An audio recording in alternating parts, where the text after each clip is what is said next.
He was worth billions. But for 3 hours he didn't say a single word. They called him the Ghost of Wall Street, a man who could buy the entire city block but refused to order off the menu. Every waitress at the Obsidian was terrified of him. They knew one mistake meant being fired on the spot. But when Sophia, a broke waitress drowning in debt, approached his table, she didn't see a tyrant. She saw a clue hidden in his cufflinks. She took a breath and whispered 5 words in his native tongue. What happened next didn't just break his silence, it shattered her entire reality and exposed a secret the elite had been trying to bury for decades. You think you know where this is going. You have no idea. The rain in Manhattan wasn't just rain. It was a freezing, relentless assault that seemed to specifically target anyone with a hole in their shoe. Sophia trudged through the employee entrance of the Obsidian, shaking out her umbrella. Her feet already ached, and her shift hadn't even started. "You're late, Russo," Marcus snapped. Marcus was the floor manager, a man who wore suits that were too tight and cologne that smelled like desperate ambition. He tapped his watch, a counterfeit Rolex he liked to flash as if it were the real deal. "It's 4:58, Marcus," Sophia said, clocking in. "I'm 2 minutes early." "You look late," he sneered, looking her up and down. "Fix your hair. We have a VIP tonight. A real VIP. Not the usual tech bros or washed-up actors. This is old money. Dangerous money." Sophia sighed, heading to the locker room. She didn't care about the money. She just cared about the tips. Her mother's surgery at Mount Sinai was scheduled for next week, and the insurance company, Blue Haven Health, had just denied the claim for the anesthesia. She needed $3,000 by Friday, or the surgery was off. When she walked out onto the floor, the atmosphere in the restaurant was suffocating. The Obsidian was the kind of place where a salad cost more than Sophia's rent. The walls were lined with dark velvet, and the lighting was so dim you needed perfect vision to read the prices. But tonight, the tension was focused on one spot. Table 4. It was the best table in the house, secluded in a semi-private alcove with a view of the city skyline. Sitting there was a man who looked like he had been carved out of granite. He was wearing a suit that probably cost more than the restaurant's annual revenue. Charcoal grey, impeccable tailoring, no tie. He was reading a document on a tablet, a glass of water untouched beside him. "Who is he?" Sophia whispered to Chloe, another waitress who was hovering near the kitchen pass, looking pale. "I don't know," Chloe hissed, her hands shaking as she polished a spoon. "But Marcus is freaking out. He's been there for 45 minutes. He hasn't ordered. He hasn't looked up. He hasn't spoken a single word." "Did you ask him for a drink order?" "I tried," Chloe whispered frantically. "I went over and asked, 'Sparkling or still?' And he didn't even blink. It's like I wasn't there." Then Marcus sent Brad over. Brad tried to recommend the Wagyu. The guy just turned the page on his tablet. "It's creepy, Sophia. He's like a statue." Sophia looked at table 4 again. The man was older, maybe late 40s or early 50s, with silver-streaked black hair and a jawline that looked tense. He didn't look rude, exactly. He looked haunted. "Russo!" Marcus barked from across the room. He crooked a finger, summoning her. Sophia walked over. Marcus was sweating, wiping his forehead with a silk handkerchief. "Chloe is useless. Brad is an idiot," Marcus muttered. "You take table 4. "What's the strategy?" Sophia asked. "If he's not speaking, just get him to order," Marcus hissed. "That table has a $5,000 minimum spend. If he sits there all night drinking tap water, the owner is going to have my head on a platter. Go make him spend money. Flirt if you have to. Just get a bottle of wine open." Sophia stiffened. "I'm a waitress, Marcus, not an escort." "You're an employee who needs this job," Marcus said, his voice dropping to a cruel whisper. I heard about the insurance denial, Sophia. It would be a shame if you lost your shifts right before your mum's operation. The threat hung in the air, cold and sharp. Sophia clenched her fists, her nails digging into her palms. She swallowed her pride, grabbed a heavy leather-bound wine list, and turned toward table 4. She walked across the plush carpet, the sounds of the restaurant fading into a dull hum. As she approached the table, the air seemed to get colder. The man didn't move. He was staring at a document that looked like a legal contract. Sophia stood by the table for a moment, waiting for acknowledgement. Nothing. Good evening, sir, she said, her voice steady. My name is Sophia. I'll be taking care of you tonight. Silence. He didn't even twitch. I understand you haven't decided on a beverage yet, she continued, placing the wine list gently on the table, careful not to disturb his space.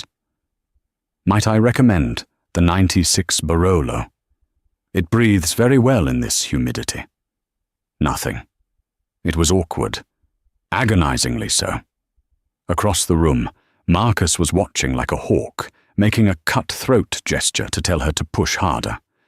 Sophia looked at the man closer. She noticed the details.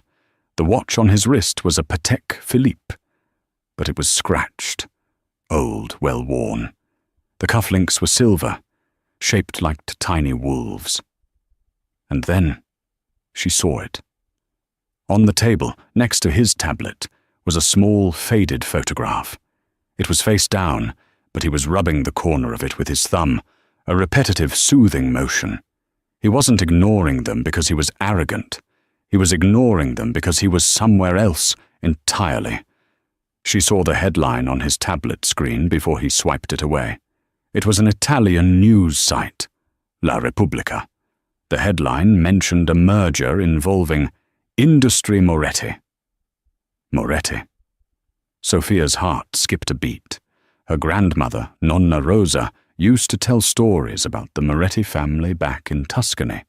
They were legends, ruthless in business, tragic in love. She took a risk, a massive one. Marcus wanted her to flirt.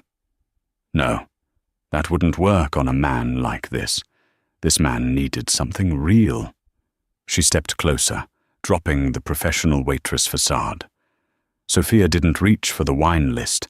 Instead, she reached for the water pitcher and poured a small amount into his glass, breaking the stillness. Signore, she said softly.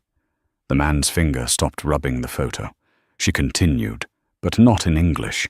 She switched to the dialect of Tuscany, a specific, warm, lilting Italian that she hadn't spoken since her grandmother passed away 3 years ago. Il silenzio è spesso la risposta più forte, ma qui il silenzio ti farà morire di fame. Silence is often the loudest answer, but here, silence will make you starve. The reaction was instantaneous. The man's head snapped up. For the first time, Sophia saw his eyes. They were dark, intense, and filled with a sudden, sharp shock. He looked at her, really looked at her. Not as a servant, but as a person. He stared at her for a long, uncomfortable 5 seconds. Marcus, watching from the distance, was probably hyperventilating, thinking Sophia had insulted the billionaire. Then the man's lips parted. His voice was gravelly, deep, unused to being used. Toscana? He asked. Tuscany? Sophia nodded, keeping her eyes locked on his. Sì. Mia nonna era di Siena. Ho imparato da lei. Yes. My grandmother was from Siena. I learned from her. The man let out a breath he seemed to have been holding for hours. His shoulders dropped an inch. The ice wall he had built around himself evaporated, replaced by a profound weariness.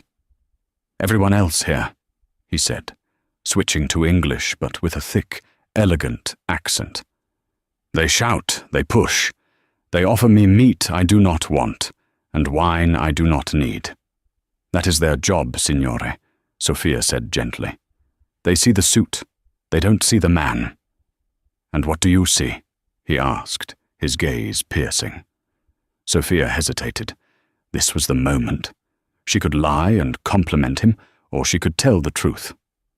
I see a man who is tired of the noise, she said, and I see a man who misses home. The billionaire stared at her. A slow, faint smile touched the corner of his mouth. It transformed his face from terrifying to strangely handsome. You are observant, he murmured, a dangerous quality. He closed the tablet, shutting off the business world. He turned the small photo over. It was a black and white picture of a vineyard with a young woman standing in front of the vines. She looked remarkably like Sophia. But Sophia knew it wasn't her. It was just a coincidence. Or maybe it was why he had let her speak. My name is Lorenzo, he said. Not Mr. Moretti. Just Lorenzo. Sophia, she replied. Sophia, he tested the name. Wisdom, it suits you. He gestured to the chair opposite him. Sit. Sophia froze. Sir, I can't. It's against policy. My manager, Marcus, he's watching. I'll be fired. Lorenzo turned his head slowly, his eyes locking onto Marcus across the room. Marcus, seeing the billionaire look at him, gave a nervous, thumbs-up gesture that looked pathetic. Lorenzo turned back to Sophia.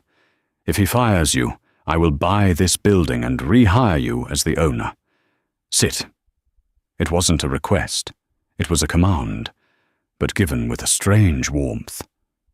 Sophia sat. Her heart was hammering against her ribs. This was insane. She was sitting at the VIP table during the dinner rush. I do not want the Wagyu, Lorenzo said, leaning in. I want ribollita. Do you know it? Bread soup? Sophia smiled. It's a peasant dish, sir. It's not on the menu at the Obsidian. We serve foam and caviar here.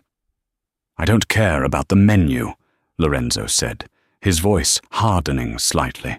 I have been in meetings with lawyers for 6 days. I have eaten nothing but cold sandwiches and lies. I want ribollita, real ribollita. Can the chef make it?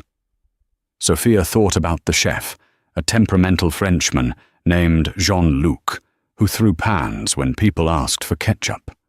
Jean-Luc will refuse. He doesn't do off-menu. Lorenzo pulled a checkbook from his inside jacket pocket. He uncapped a gold fountain pen. Tell Jean-Luc that for a bowl of soup, I will pay $5,000. If he refuses, I will buy the restaurant across the street and put him out of business. Sophia's eyes widened. I will tell him. She stood up, her legs trembling. As she walked back toward the kitchen, Marcus intercepted her, grabbing her arm tightly. What the hell are you doing sitting down? Marcus hissed, his face red. And why is he writing a check? Did you upset him? If you cost us this client, Sophia, I swear to God. He wants soup, Marcus, Sophia said, pulling her arm away. He wants ribollita. Soup? We don't serve soup. He's paying $5,000 for it, Sophia said calmly. Marcus stopped and his greed instantly overwrote his anger. 5,000? For soup? Yes. Tell Jean-Luc. Sophia went to the kitchen. The chaos of the dinner rush was in full swing, but everything seemed to slow down as she relayed the order. Jean-Luc cursed, spat in French, but when he heard the price, he started chopping vegetables. 10 minutes later, Sophia walked back out with a steaming bowl of rustic bread soup. It looked out of place among the crystal and silver of the obsidian, but it smelled like home. She placed it in front of Lorenzo. He closed his eyes and inhaled the steam. For a moment, he looked like he might cry. He took a spoon, tasted it, and nodded. It is acceptable, but it lacks the rosemary. I told Jean-Luc that, Sophia said impulsively. He used thyme. He's stubborn. Lorenzo laughed, a rich, booming sound that made several other tables turn and look. The Ice King was laughing. "Sophia," he said, wiping his mouth with a linen napkin, "you are wasting your time carrying plates. What do you really want to do?" "I want to finish my degree," she admitted. "I study law, or I did, until money became tight." "Law," Lorenzo mused. "I hate lawyers, but I need them, always." He reached into his pocket and pulled out a business card. It was black, heavy, with gold embossing. Moretti International. "I have a problem, Sophia," he said, his voice lowering, becoming serious again. "A problem that requires someone who notices details, someone who speaks the language of silence, someone who isn't afraid of powerful men." He slid the card across the table. "I am in New York because someone in my company is stealing from me. Someone high up. I don't know who to trust. My lawyers are compromised. My advisors are liars." He looked at her intensely. "I need a distinct pair of eyes. I need an assistant who is invisible to them, but sees everything. Quit this job, tonight. Come work for me. I will pay you 10 times what this Marcus pays you." Sophia stared at the card. It was the lifeline she needed. Her mother's surgery, her tuition. Everything could be solved. But then, a shadow fell over the table. "Is everything satisfactory, Mr. Moretti?" It was Marcus, but he wasn't alone. Standing behind him was a tall, blonde woman in a red dress that looked like it was made of liquid danger. She had a cold, predatory smile. Lorenzo stiffened. He covered the business card with his hand, hiding it from view. "Elena," Lorenzo said, his voice dropping to absolute zero. "I didn't know you were in New York." "I go where the money goes, Lorenzo," the woman said, her eyes flickering to Sophia with immediate disdain. "And who is this? The help?" Sophia felt a chill run down her spine. This wasn't just a rude interruption. The look Lorenzo gave the woman wasn't just annoyance. It was fear. Controlled, buried fear. Lorenzo stood up slowly. "Sophia, this is Elena Vance, my stepmother." The twist hit Sophia like a physical blow. Stepmother. She looked the same age as him. "And she," Lorenzo continued, looking at Elena with hatred, "is the reason I am here." Elena laughed, a sharp, brittle sound. "Oh, darling, don't be dramatic. I'm here to save you from yourself." She turned to Sophia. "Run along, dear. The adults need to talk, and take that disgusting soup away." Sophia looked at Lorenzo. He gave her a tiny, imperceptible nod. "Go, but keep the card." Sophia snatched the card from under his hand, sliding it into her apron pocket, and stepped back. "As you wish," Sophia said.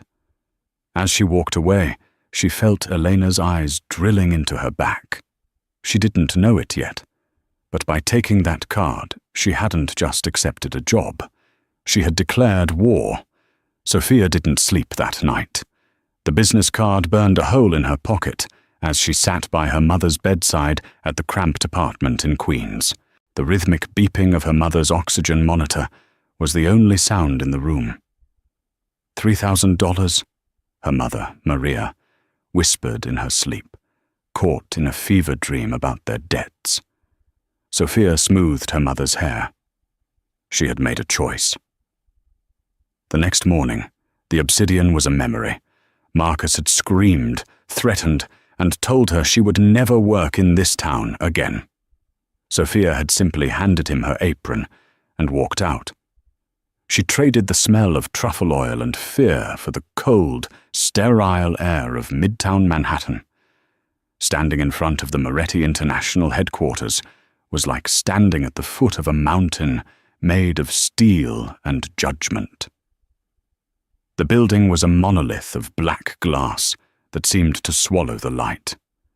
Sophia wore her best outfit, a navy blazer she'd bought at a thrift store and a white blouse that she had ironed 3 times. She looked professional, but to the people walking in and out of those revolving doors, men in $5,000 bespoke suits and women carrying Birkin bags, she looked exactly like what she was, an outsider. She approached the reception desk. The woman behind the marble counter didn't even look up from her screen. "I'm here to see Mr. Moretti," Sophia said, her voice steady despite her racing heart. The receptionist finally looked up. Her eyes scanned Sophia's shoes, scuffed, her bag, faux leather, and her lack of expensive jewelry. A smirk touched her lips. "Mr. Moretti doesn't take walk-ins. Courier deliveries are around the back." "I'm not a courier," Sophia said, pulling the black and gold card from her pocket. "He told me to come." The receptionist's eyes widened slightly when she saw the card. It was the black card, Lorenzo's direct line. Very few people possessed one. She picked up a phone, dialed a number, and whispered something. 35th floor, the receptionist said, her tone suddenly clipped and icy. "Elevator C. Don't touch anything." The elevator ride was nauseatingly fast. When the doors opened on the 35th floor, Sophia stepped into a lobby that was larger than her entire apartment building. The floor was white marble, the walls were lined with abstract art that looked like violent slashes of paint, and the silence was absolute. "You came." Lorenzo stood by a floor-to-ceiling window, looking out at the city that looked like a toy set from this height. He wasn't wearing a jacket today. His sleeves were rolled up, revealing forearms that looked strong, capable. He looked less like a billionaire and more like a fighter preparing for a bout. "I need the job," Sophia said simply, walking toward him. "And I need an advance. My mother needs surgery on Friday." Lorenzo turned. He didn't blink at her bluntness. In fact, he seemed to appreciate it. "Done," he said. "The money will be wired to your account within the hour. But before you thank me, you need to know what you just walked into." He walked over to a massive oak desk, which was covered in stacks of paper. Not neat stacks, chaotic piles. "My father built this company from nothing," Lorenzo said, picking up a file. "When he died, he left 51% to me. The other 49% is split among the board. But the board is controlled by her. Victoria." Sophia remembered the woman in the red dress. The stepmother. "Victoria Vance," Lorenzo continued, spitting the name out like a curse. "She was my father's nurse before she became his wife. She was 30, he was 70. You can do the math. Now, she is trying to prove that I am mentally unfit to run this company." "Unfit?" Sophia asked. "You seem perfectly sane to me. A little intense, maybe." "They are subtle, Sophia. Documents disappear from my desk. Emails are sent from my account that I didn't write. Meetings are removed from my calendar so I miss them. They are gaslighting me. They want to trigger a vote of no confidence and remove me as CEO. If they do that, Victoria takes control, and she will strip this company for parts." He looked at Sophia with desperate intensity. "I cannot trust my secretary. I cannot trust my VP. I cannot trust the security team. I need you to be my shadow. You will sit outside my office. You will read everything before I sign it. You will answer my personal phone. And most importantly, you will listen." "Listen to what?" "To the things they say when they think I can't hear. To the Italian. Victoria speaks it, badly. Her associates speak it. They think because I am the Americanized son, I have forgotten my roots. They think I don't pay attention." He handed her a thick tablet. "Your official title is executive assistant. Your real job is spy. Are you ready?" Sophia took the tablet. The weight of it felt heavy in her hands. She thought of her mother. She thought of Marcus and his cheap suit. She thought of the way Lorenzo had looked at the photo of the vineyard. "I'm ready," she said. "Good," Lorenzo said. "Because Victoria is on her way up here right now, and she is going to try to eat you alive." The elevator chimed, and the temperature in the room seemed to drop 10 degrees. Victoria Vance walked in. Today, she wasn't wearing red. She was wearing a white power suit that made her look like an angelic assassin. She was followed by 2 men in suits, lawyers, judging by the briefcases and the weary expressions. One of them was Arthur Sterling, the company's general counsel, a man known for burying lawsuits deeper than nuclear waste. Victoria stopped when she saw Sophia standing next to Lorenzo's desk. "Oh, look," Victoria said, her voice dripping with faux sweetness. "The waitress. Did we run out of coffee, Lorenzo?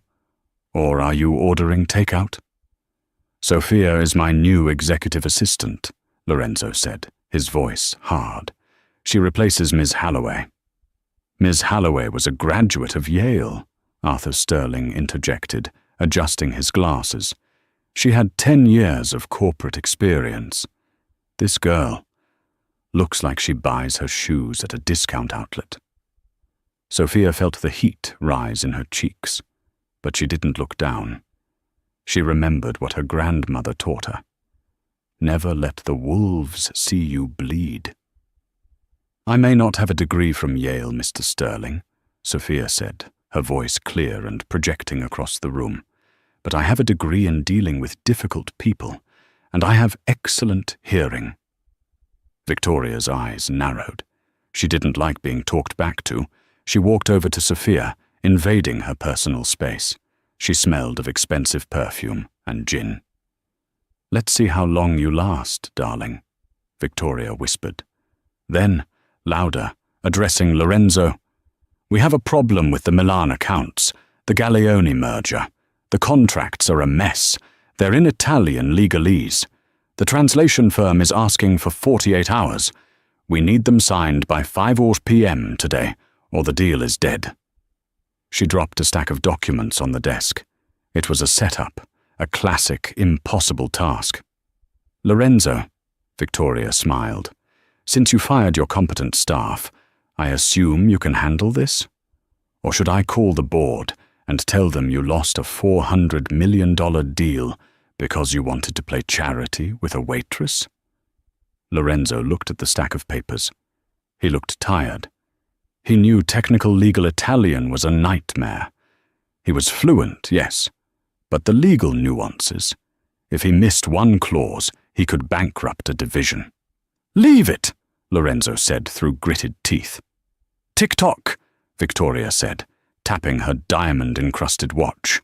She turned and marched out, her lawyers trailing behind her like obedient dogs. Silence returned to the office. Lorenzo sat down, burying his head in his hands. "She wins," he muttered. "I can't review 400 pages of technical contracts in 3 hours. I'll miss something. If I sign it and there's a poison pill clause, I'm finished." Sophia walked over to the desk. She didn't feel fear anymore. She felt anger. She hated bullies. "Move," she said. Lorenzo looked up, startled. "Excuse me?" "Move over," Sophia said, pulling a chair up next to him. She grabbed the first stack of papers. "My grandmother didn't just teach me to make soup, Lorenzo. Her brother was a notary in Siena. I used to help him organize his archives in the summers. I know legal Italian. I know the tricks." "You?" Lorenzo looked skeptical. "You hired me to be your eyes," she said, putting on a pair of reading glasses she fished from her bag. "So let me see." For the next 4 hours they worked in a trance. It was a blur of highlighters, coffee, and frantic typing. Sophia was a machine. She scanned the pages, her finger tracing the dense paragraphs. "Here!" she shouted at 2:30 p.m. "Page 42, paragraph 7. Responsibilita limitata. They slipped in a liability clause that shifts the debt to your personal holdings, not the shell company." Lorenzo looked. My God. You're right. If I signed this, Victoria could seize my personal assets to pay the merger debt. And here, Sophia pointed again at 3:15 p.m. The date, 12 instead of due, 12 instead of 2. It delays the vesting period by 10 months. Enough time for them to dilute your shares. Lorenzo stared at her. He wasn't looking at a waitress anymore. He was looking at a partner. The chemistry in the room shifted. It wasn't romantic, not yet. But it was intimate. It was two soldiers in a foxhole. At 4:55 p.m., Sophia printed the revised contracts, with the poison clauses struck out in bold red ink. Lorenzo signed them with a flourish. When Victoria walked back in at 5:15 p.m., expecting a resignation letter, Lorenzo handed her the stack. Signed, sealed, and corrected, Lorenzo said, leaning back in his chair, a rare smirk playing on his lips. You really should hire better lawyers, Victoria. Your team made 7 critical errors. Amateur. Victoria flipped through the pages. Her face went pale as she saw the red ink. She looked at Lorenzo, then she looked at Sophia. Sophia was sitting quietly in the corner, typing an email, looking the picture of innocence. You, Victoria hissed, looking at Sophia. Who are you, really? Just the assistant, Sophia said without looking up. Victoria slammed the folder shut. This isn't over. The Winter Solstice Gala is on Saturday. I expect you there, Lorenzo, and bring your staff. I'd love to introduce her to the real world. She stormed out. Lorenzo let out a long exhale. He turned to Sophia. You saved me, he said softly. I did my job, Sophia replied. No. Lorenzo stood up and walked over to her. He reached out and gently took her hand. His skin was warm, rough. You did more than that. You reminded me that I'm not fighting alone. He looked at her, his dark eyes searching hers. The gala on Saturday, he said. It's going to be a bloodbath. Victoria will try to humiliate you publicly. She will try to frame me. I need you there, but you can't go as my assistant.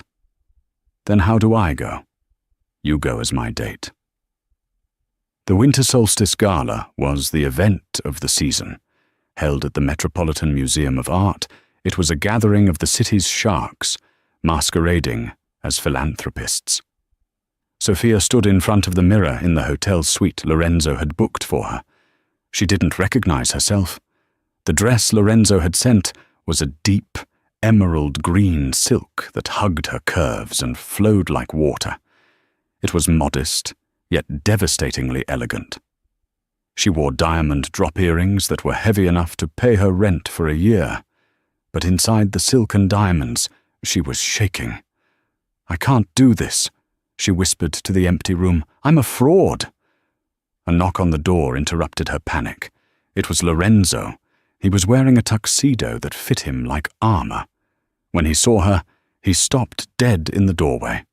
For a moment, the billionaire, the titan of industry, was speechless. You look. He cleared his throat, regaining his composure. You look formidable. I feel like I'm wearing a costume, she admitted. We all are, Lorenzo said, offering his arm. Tonight is theatre, Sophia. Victoria is the villain. I am the tragic hero. And you are the wild card she didn't account for. They arrived at the Met in a convoy of black SUVs. The paparazzi flashes were blinding, a wall of white lightning. Lorenzo guided her through the chaos with a firm hand on the small of her back. His touch was grounding. Inside, the great hall was transformed into a winter wonderland of white roses and ice sculptures. A string quartet played softly, but the real noise was the gossip. As they walked in, heads turned. Whispers rippled through the crowd like a wave. Who is she? Is that the waitress? I heard she's an heiress from Italy. Victoria was holding court near the Temple of Denda. She was wearing gold, looking like a queen ready for an execution. Standing next to her was a man Sophia hadn't seen before. He was young, slick, with cold blue eyes.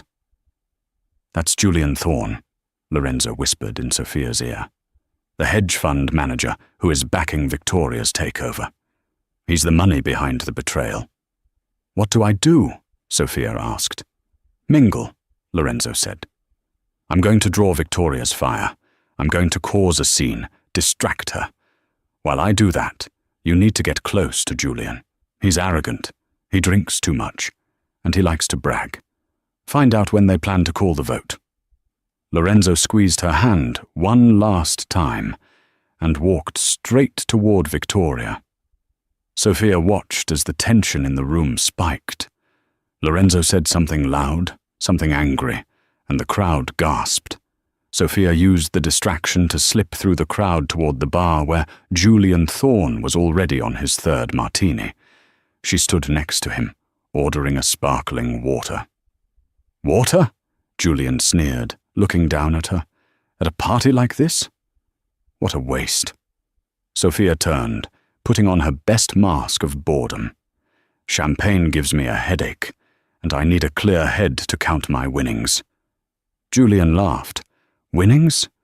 You're Moretti's new flavor of the month, right? The little Italian girl."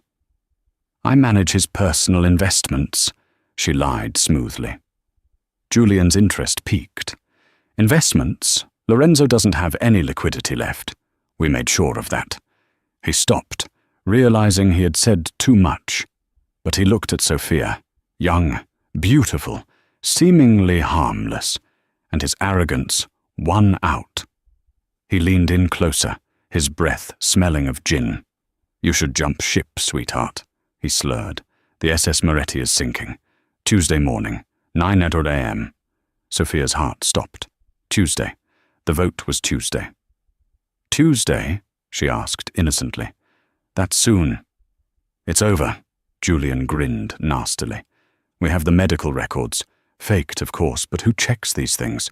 Dr. Aris was very expensive, but worth every penny. He's going to testify that Lorenzo has early-onset dementia. Power of attorney goes to Victoria. Game over." Sophia felt sick. They weren't just firing him. They were going to institutionalize him. They were going to lock him away to steal his money. She had the info. She needed to tell Lorenzo. She turned to leave, but a hand clamped onto her wrist. It wasn't Julian. It was Arthur Sterling, the lawyer. And he wasn't drunk. He was stone-cold sober and looked terrifying. "You ask a lot of questions for an assistant," Arthur whispered, his grip tightening like a vice. "Mr. Thorne talks too much. But I don't." "Let me go," Sophia said, trying to pull away. "I don't think so," Arthur said. "Victoria wants a word. In private." He began to drag her toward the exit leading to the kitchen corridors, away from the cameras, away from the safety of the crowd. Sophia looked around frantically for Lorenzo, but he was surrounded by reporters, blinded by flashbulbs, unaware that his lifeline was being dragged into the dark. She was trapped. The corridor behind the great hall of the Metropolitan Museum was a stark contrast to the opulence of the party. It was concrete, cold, and smelled of industrial cleaner. Arthur Sterling's grip on Sophia's wrist was bruising. "You're hurting me," Sophia said, her voice low. She wasn't panicking. She was calculating. "You're going to get in a car," Arthur said, his voice flat. "We're going to take a drive to the Hamptons. You'll stay there until Wednesday. By then, Lorenzo will be in a facility, and you'll be unemployed." He dragged her past a stack of catering crates. Sophia saw a waiter's tray resting on a rolling cart, heavy, loaded with dirty silver cutlery. She didn't hesitate. She remembered the nights at the Obsidian carrying 30 pounds of plates. She wasn't a delicate flower, she was a worker. Sophia planted her feet, twisted her wrist against his thumb, the weak point, and with her free hand shoved the rolling cart violently. It crashed into Arthur's shins. The heavy silver cutlery clattered loudly onto the concrete floor. Arthur howled in pain, his grip loosening just enough. Sophia ripped her arm free. She didn't scream. She didn't look back. She kicked off her high heels and sprinted barefoot down the service hallway, the silk of her emerald dress flying behind her like a battle flag. She burst out of the service exit onto Fifth Avenue. The cold winter air hit her exposed skin like needles, but the adrenaline kept her warm. She hailed a cab, diving into the back seat, just as Arthur stumbled out of the museum doors, looking furious. "Where to, lady?" the driver asked, eyeing her expensive dress and bare feet. Sophia's mind raced. She couldn't go home. They would find her there. She couldn't go to the office. She couldn't call Lorenzo. Her phone was in her clutch, which she had dropped in the struggle. She had to go to the source of the lie. "Mount Sinai Hospital," she said. The private wing. She remembered the name Julian Thorne had mentioned. Dr. Orris. It was 11 p.m. on a Saturday. The private clinics would be closed, but the cleaning crews would be working. Sophia knew how invisible service workers were. She had been one for 5 years. When she arrived at the medical center, she walked into the lobby. She looked like a disaster, hair wild, dress stained with street grime. She walked straight to the janitor's cart parked near the elevators. An older woman was mopping. "Excuse me," Sophia said in Spanish, gambling on the woman's background. "I was at a party.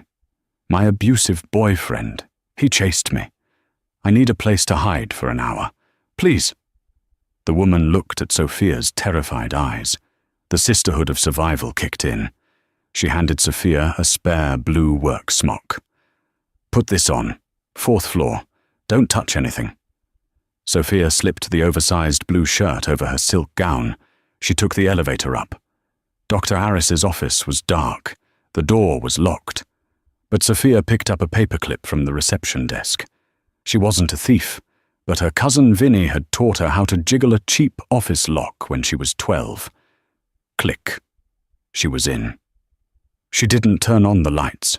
Using the glow of the street lamps outside, she frantically searched the filing cabinets. Nothing.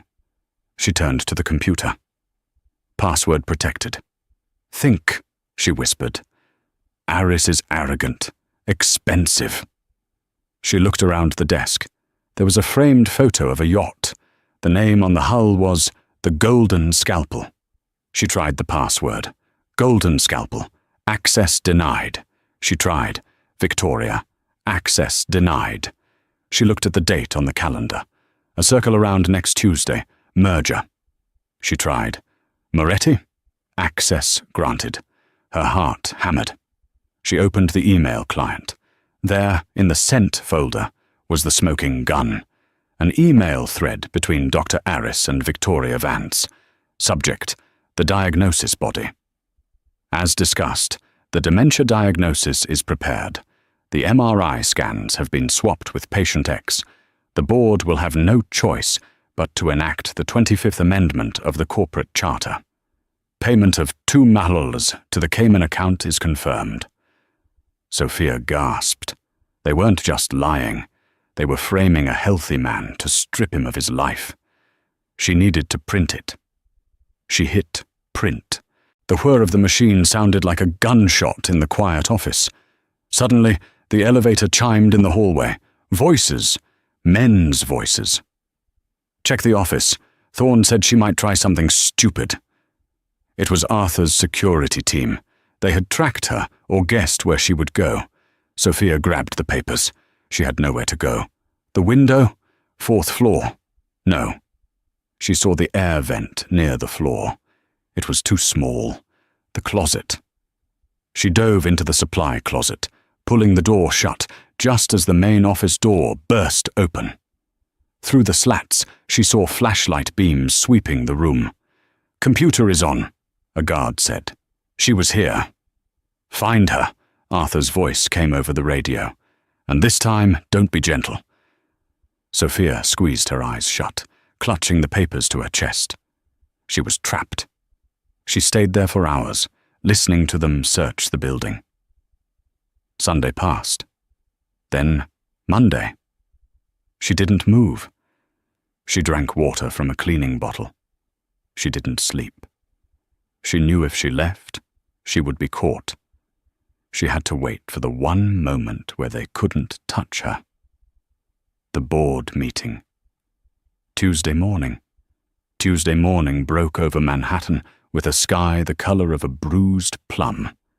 Rain lashed against the 90-story glass facade of Moretti International, turning the world outside into a grey, weeping blur. Inside the executive boardroom on the top floor, the atmosphere was even colder than the storm outside. The boardroom was a cavernous space dominated by a 40-foot table made of polished mahogany, a table that had been in the Moretti family for 3 generations.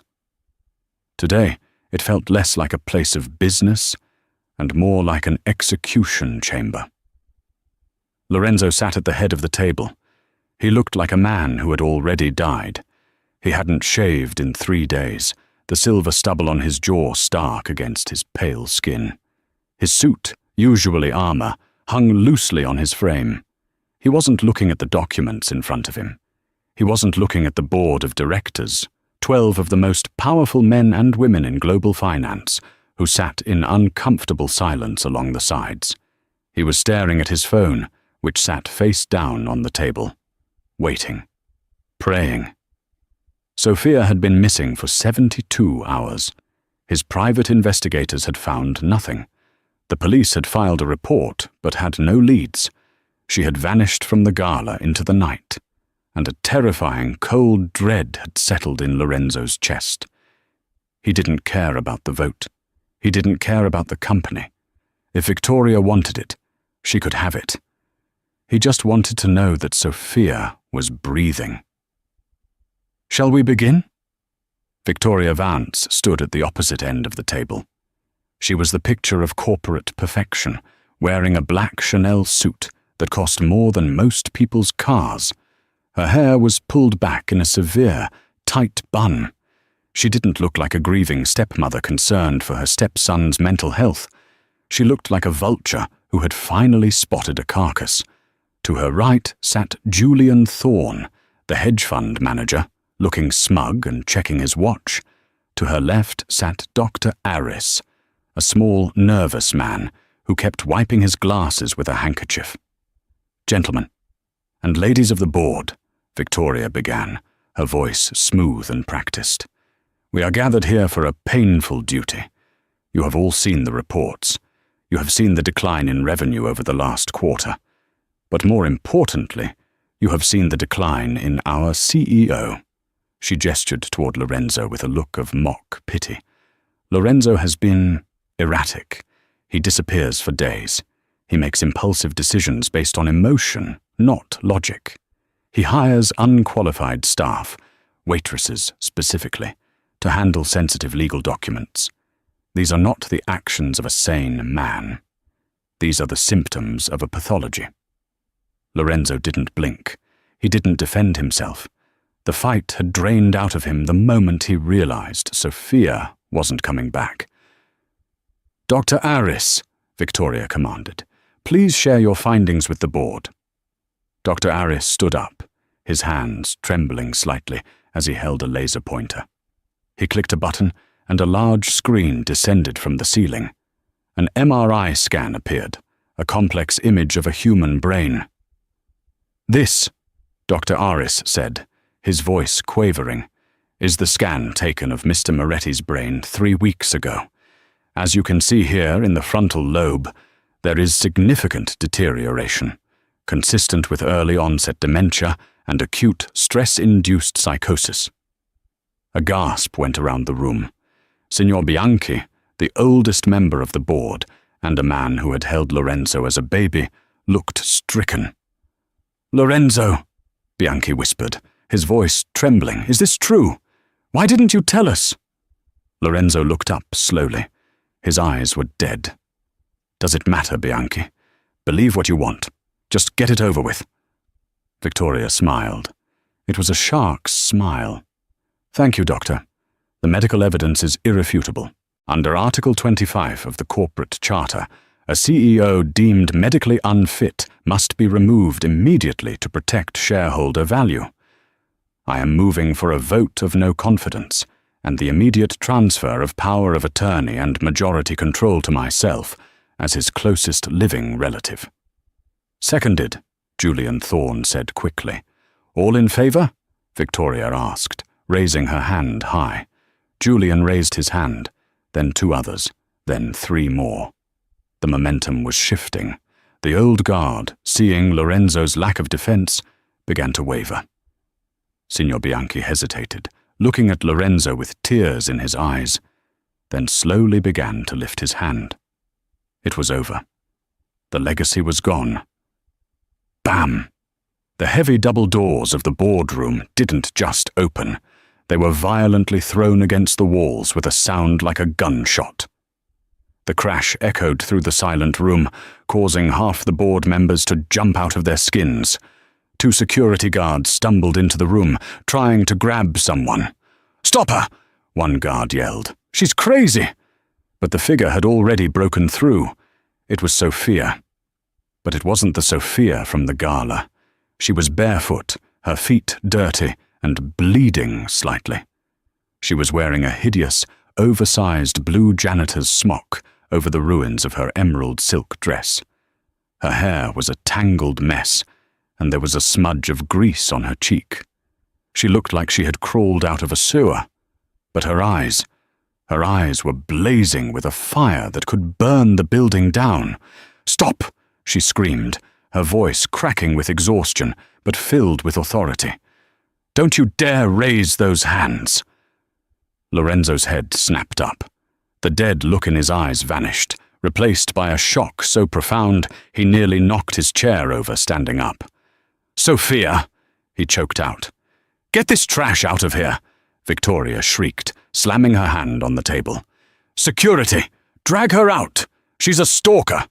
The guards lunged for Sophia's arms. "Don't touch her!" Lorenzo roared. It was a sound that came from the depths of his chest, a command so powerful that the guards froze in their tracks. He moved around the table, placing himself between the guards and Sophia. "If anyone touches her, they answer to me." "Lorenzo! She is deranged!" Victoria yelled, trying to regain control of the narrative. "Look at her! She's a waitress having a breakdown!" Sophia stepped out from behind Lorenzo. She didn't look at him yet. She walked straight to the table, staring down the confused and frightened board members. In her hand, she clutched a crumpled, damp sheaf of papers. "I am not deranged," Sophia said, her chest heaving as she caught her breath. "And I am not a waitress. Today, I am the only person in this room telling the truth." She slammed the papers down in front of Signor Bianchi. "Leggilo, signore," she commanded, in perfect biting Italian. "Leggi cosa hanno fatto." "Read it, sir." "Read what they did." Bianchi looked at the dirty papers. He adjusted his glasses. "What is this?" he asked. "It's an email," Sophia said, her voice ringing clear in the silence. "Printed from Dr. Aris's private computer at 2 a.m. on Sunday, while I was hiding in his supply closet." She turned to point a shaking finger at Dr. Aris. The doctor had gone the colour of ash. "Read the subject line," Sophia demanded. Bianchi read aloud, his voice trembling. "Subject, the fabrication." He paused, his eyes widening as he scanned the text. "Victoria, the swap is complete. We have replaced Lorenzo's MRI scans with those of patient X from the geriatric ward. The dementia diagnosis will hold up to casual scrutiny. Please confirm the transfer of $2 million to my Cayman account as agreed." The silence in the room was absolute. You could hear the rain hitting the glass. Sophia pulled another paper from the stack. "And here is the bank transfer confirmation, dated yesterday. $2 million from the Vance Trust to Aris Medical Solutions." She threw the paper onto the center of the table. It slid across the mahogany like a blade, stopping right in front of Victoria. "It's a lie!" Victoria screamed, her face twisting into an ugly mask of rage. "She forged them. She's a con artist. She's sleeping with him." Sophia turned slowly to face Victoria. She didn't scream. She spoke with a deadly, quiet calm. "I hid in a closet for 3 days, Victoria. I didn't eat. I didn't sleep. I listened to your security team, hunting me like an animal. Do I look like a con artist? Or do I look like someone who walked through hell to bring this piece of paper into this room?" Signor Bianchi stood up. He was shaking with rage. He looked at Dr. Aris. "È vero?" Bianchi roared. "Dimmelo! È vero? Is it true? Tell me, is it true?" Dr. Aris looked at the furious billionaire, then at the police sirens that were beginning to wail in the distance. Sophia must have triggered the silent alarm or called them from the lobby. "She made me do it!" Dr. Aris broke, sobbing and pointing at Victoria.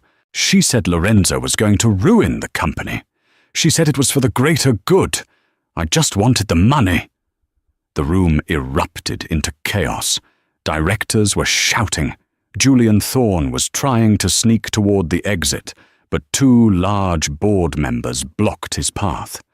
Lorenzo didn't look at the chaos. He turned to Victoria. Victoria was standing alone at the end of the table. Her power was gone. Her allies were gone. She looked small. "You tried to take my mind," Lorenzo said, his voice low and dangerous.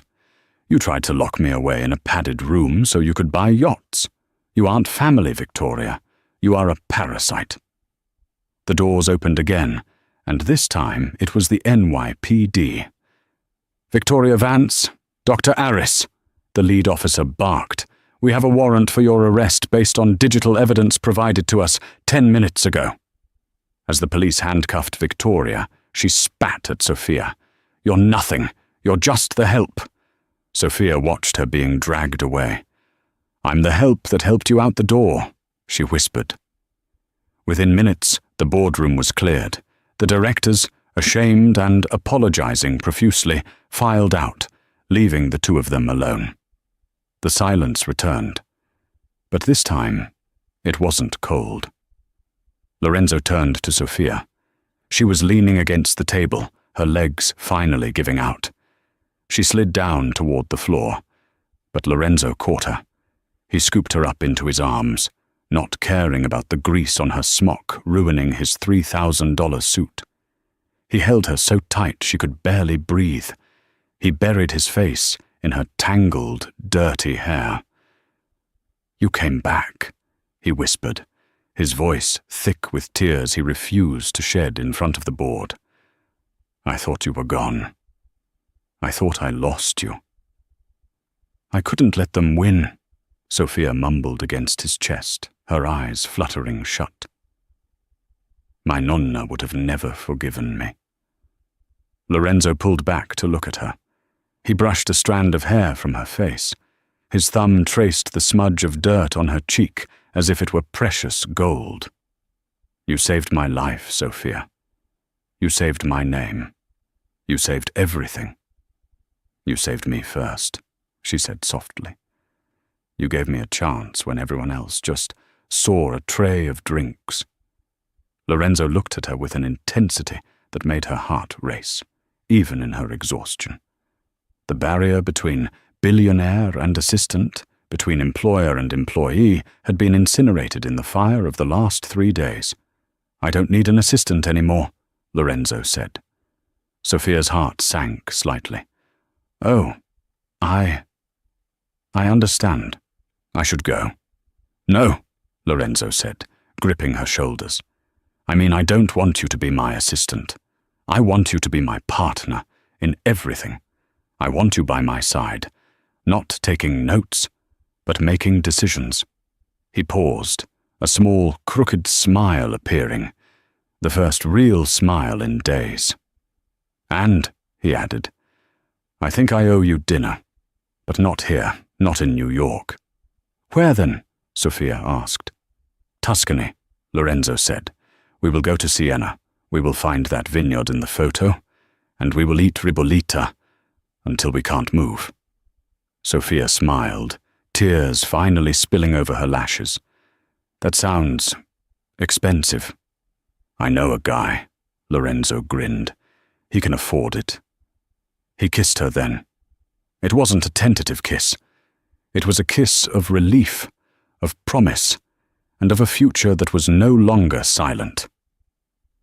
Outside, the storm had broken. A single ray of sunlight pierced the clouds, illuminating the two of them in the center of the empire they had just reconquered, together. And that is how the ghost of Wall Street finally found his voice. It wasn't money that saved Lorenzo Moretti. It was 5 words of Italian spoken by a waitress who refused to be intimidated by silence. It goes to show that sometimes the most powerful person in the room isn't the one with the billions, but the one with the courage to speak the truth. I hope you enjoyed this roller coaster of romance and revenge.